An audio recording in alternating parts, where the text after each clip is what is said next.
Though they'd known one another a mere 36 hours, Jake felt an uncommon affinity for Sandy McCrae. The bedroom was comfortably warm against the crisp autumn dawn, so Cassandra, as the decidedly unaffected Ms. McCrae would soon become known, had let the bedclothes slip below her waist. Jake made no move to raise them, but instead allowed his eyes to wash slowly over his new lover's sculpted upper back, indulge the ivory sweep of torso, the narrow waist, the sensual, summoning breadth of hips laid bare by the retreating folds of linen. He wanted to wake her, lift her to him, but he knew she'd need her rest, if only to survive the upcoming day of job interviews at what seemed every ad agency in town.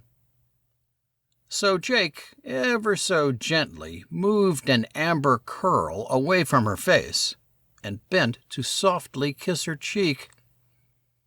Opening one eye, Sandy smiled sleepily. "Is it morning already?" "Not for you. Not yet." He adjusted her blankets. Reaching up to touch his face, she said, "You slept well. Peacefully." "I was tired." "Can't imagine why," he teased. "Well, you think about it," she countered, suppressing a mischievous grin, hoping he'd find himself able to think of little else. Both eyes open now, she girded her courage and asked, "Will I see you again?" "We both know that answer," he whispered, pleased as much by her candor as her interest. "I'm flying back tomorrow night. We'll put on our big boy pants and celebrate your success." "Success?" she laughed. "I haven't landed anything yet." "You will," Jake said. "You're beautiful, brilliant, and talented." "Right," she yawned, a hint of cynicism aimed less at the choice than the order of his words. "Maybe the last two qualities will carry the day for once."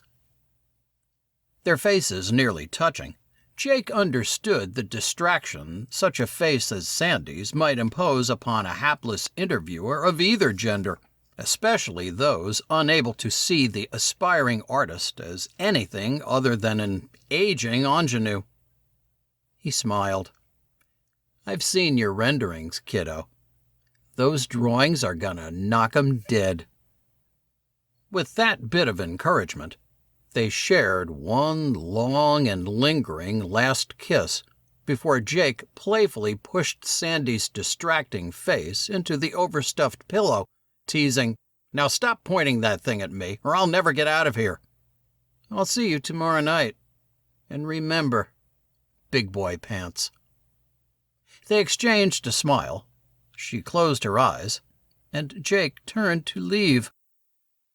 Suddenly, in wrenching contrast to the moment, he recalled the horror and the visions that had overwhelmed him 2 nights past.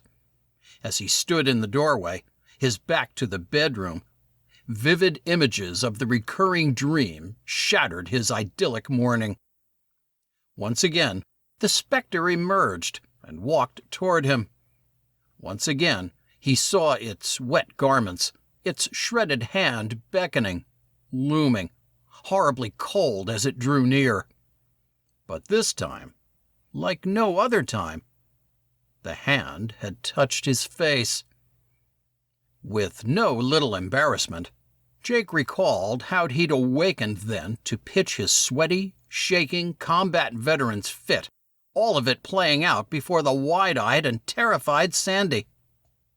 Now, a full day and night later, Jake tried to shake the memory as he turned back to have one last bittersweet look at the extraordinary person still sharing his bed.